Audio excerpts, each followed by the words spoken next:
কচি কলা পাতার ওপরে গরম গরম ধোঁয়া ওঠা ভাত ফেলে পাতিলেবুর রসের সাথে 1 চিমটে নুন দিয়ে এই পদ মাখিয়ে শীতের পিকনিকে রোদ মাখা দুপুরে সে যেন অমৃত স্বাদের।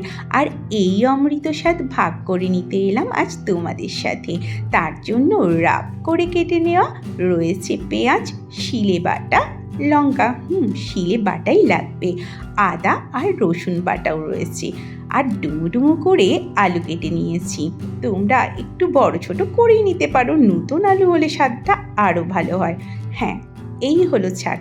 যারা পছন্দ করো না তারা আজকের ভিডিওটা একটু স্কিপ করো, আর যারা পছন্দ করো খুব ভালো করে বাজার থেকে কিনে এনে ক্লিন করে নিও।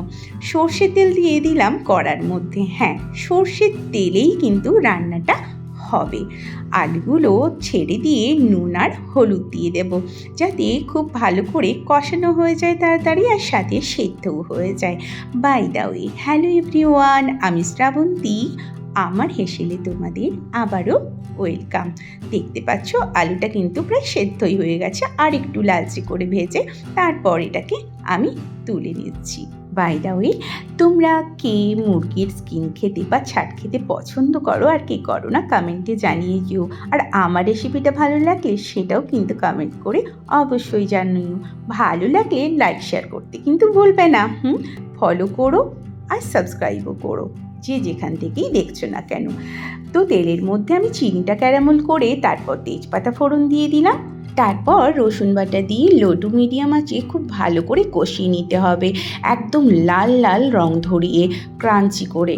তো রসুন বাটাটা কিন্তু একদম থেতো করাও চলবে না, আর একদম প্লেন বাটাও চলবে না এমন অবস্থায়। আর রাফলি কাট করা পেঁয়াজও দিয়ে দিলাম। তবে ছোটোবেলার পিকনিকগুলোতে যেভাবে রাফ করে কাটা হতো সেটা হতো একটা পেঁয়াজকে 4 ভাগ করে দেওয়া।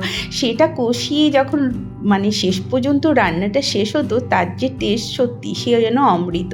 নুনটা দিয়ে দেওয়ার ফলে পেঁয়াজের কোয়াগুলো কিন্তু খুব তাড়াতাড়ি ছেড়ে যাবে এবং সেদ্ধও হয়ে যাবে। দেখো পেঁয়াজটা প্রায় সেদ্ধ হয়ে গেছে, আর গায়ে লাল লাল রঙও ধরেছে বেশ।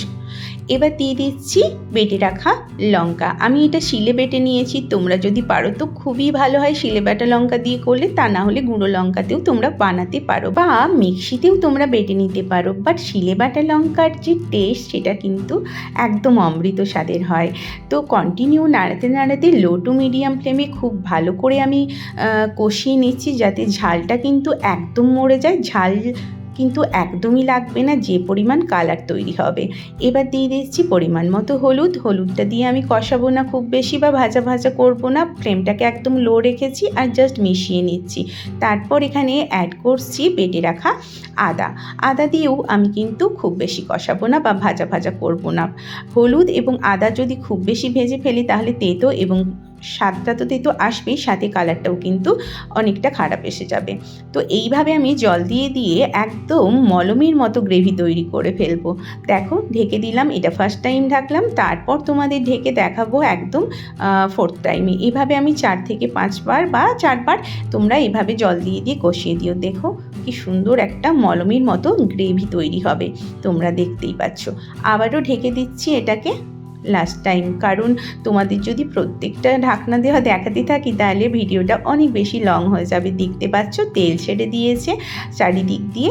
তো চলো এটাকে আবারও একটু নাড়িয়ে নিয়ে, এই দেখো কতটা তেল ছেড়েছে আর কালারটা যা এসেছে, আমি জানি না ভিডিওতে তোমরা কতটা বেশি দেখতে পাচ্ছ, এখানে কিন্তু দারুণ লোভনীয় একটা কালার হয়েছে।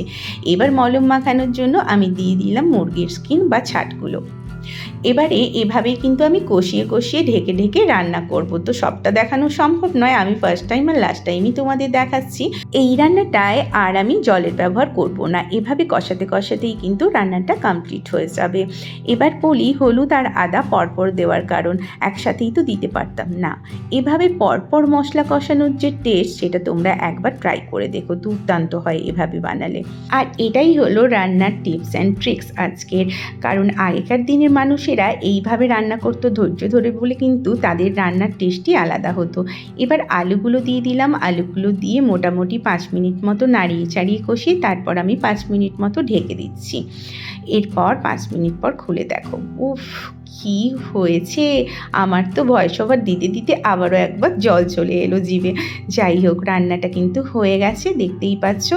তো এবার গরম মশলা অ্যাড করে দিলাম, মিশিয়ে নিলেই রেডি গরম গরম ছাটকারি পরিবেশন করব টাটকা কলা পাতার ওপর, ছোট্টবেলার মতো।